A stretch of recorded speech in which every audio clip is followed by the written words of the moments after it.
Good morning, good afternoon. Good afternoon, everyone. Hi.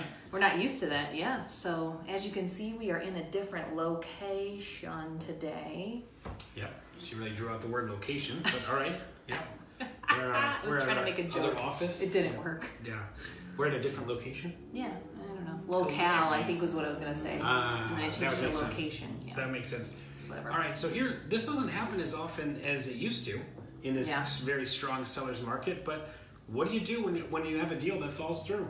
Yeah. So here's our top 5 tips for that. Our top 5 tips are going to be, first of all, number 5, and this one's key, I think, especially with newer agents and things like that. We always have a tendency to want to kind of hold a deal together, but some deals just they're just not going to be held together. So I think sometimes that's my main thing is sometimes you just got to let it go. You know, if you represent the seller, you want to get that house back on the market as soon as possible. We are in a very dominant seller's market right now, so you want to get that house back out there, right? Yeah, I think so.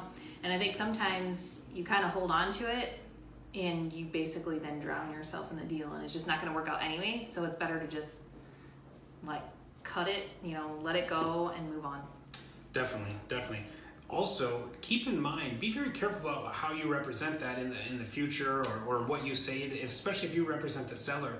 I mean, if it fell apart due to an appraisal issue or, if it fell apart due to an appraisal issue, it might be something where you need to adjust the price. Yeah. If there was something on the inspection and the inspections didn't get worked out, you might have to adjust your disclosure. And that's a big thing that I think a lot of agents need to remember, that when your seller's given an inspection response and now they know that there are certain defects with their house that they maybe previously were unaware of, they really need to update their seller's disclosure. And you as their agent should tell them that. Yeah, because they can be, liable for that if they didn't, disclose that to the buyer. Definitely. Yeah. Definitely. All right. We're going to move to number 4, empathize with your client. I think this is a big thing. I mean, there's a lot of excitement that happens when a deal first gets worked out. Yeah. And then to crush that... Crushing their hopes and dreams, no! I think that's something to empathize with your client. I mean, that's a big deal for them. It's one of the worst things that happens when a deal falls through, but I think it's something that, remember, this is a big deal to them. And realistically, even when you're telling your client about it, I am very clear, because really this doesn't interfere with the agent as much as it interferes with the client. You might have them that already hired movers. They got NIPSCO scheduled to turn off, their utility company. And then all of a sudden the deal falls apart. It's like they're crushed. At the end of the day, you're probably going to home to your house. So it doesn't affect you as much as it affects them, I guess is what I'm trying to say. And remember how you deliver this news. Like, you should not be telling somebody hey, your deal fell through and we didn't come, and you text it with an emoji. You need to have a phone conversation. Is it like a crashed house emoji? I guess, right? You need to get on the phone and call the seller or the buyer and say, hey, you know what, we didn't work it out, because you need to be on the phone to have that conversation with them, to empathize so that you can get over this hump and go find them a new home or find them a new buyer, whichever way and what side you're on.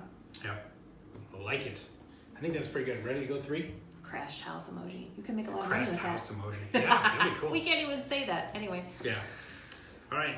Well, why don't you read something? Why don't you do something, Hanson? Oh, gosh. She won't let me put my name first, but she says I do all the talking. Yeah, that's true too. That is true too. So this, I think people forget. It's something super easy. Yeah, number 3, sorry. That you should resend the listing out to all the agents that have already shown the home. This way, obviously the buyer was already interested in it in the first place, so maybe you can get somebody to come back to the table. That's a great advice, yeah. I know our local, we use Showing Time here, and sorry about that. Yep, just Nicole getting interrupted by another phone call, whatever. I have to keep the phone on so that we can live it. We could probably do it through Unless somebody has another way to do that, I'd appreciate that. Let me know. All right. Okay, so I think that's pretty clear. I almost think every agent should do this. This used to be standard procedure, but I think when the market got so busy, it's less. You almost don't have to do it as much, right? But go in the Showing Time. Let all the agents that have already showed the property, let them know that, hey, we just lowered the price, or hey, this deal just fell through, or whatever. So go do that. Why would I tag Neil? I don't know. He's not even watching. Okay. Weird. We're gonna move on to number 2. repost it on social media. The fact of the matter is, a lot of buyers aren't going to remember that address or anything like that. So you don't even have to say, hey, this deal just fell through or back in the market, or you had some good like second choice or second opportunity. Yeah. I think you could do that, but you can also get away with just saying, hey, this is newly to the market or something like that. Yeah, so repost it on social media, use video to repost it, do an open house and do a live video of the open house with the tour to try to get people to come in and kind of take a look at it. You want to like hype it up a little bit, right? Like when you first put it on the market so that it almost gives it a fresh look, I guess. Yeah. Is that it? Did anything? Like what?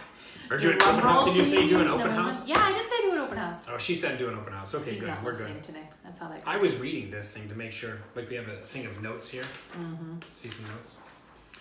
Okay, let's get to our number one Yeah. piece of advice. Sometimes, especially when you represent the seller, I guess it doesn't really matter for the buyer on this one. No. Is sometimes you have to recheck your price. Your price may need to be lowered. Yeah, depending upon if you found something on inspection, maybe you need to lower it to put it back on the market.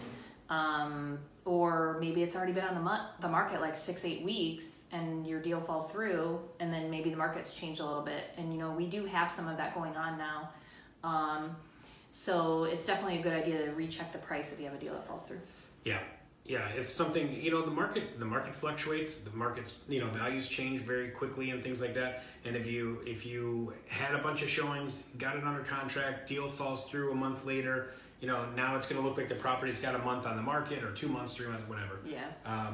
Sometimes you might have to adjust the price just to keep, if you're not getting any showings, you probably overpriced. Yeah. Because what's the 3 things that affect price? Condition, location. I don't know. Really? Yeah, I don't know what you're talking about. Really? No, I probably taught it to you in realtor school. Not realtor school. Realtor. Did you see how much backlash you got for that? Oh, I know, but I always said I did it on purpose just to make you mad. She says realtor all the time. That's not true. That is true. Well, not all the time, but every time you say realtor, you To say you, realtor. yes, because I know it annoys you. Anyway, whatever. I think our show's done now. I think it's done done. picking on Craig. Yep. Well, thanks for watching the afternoon, guys.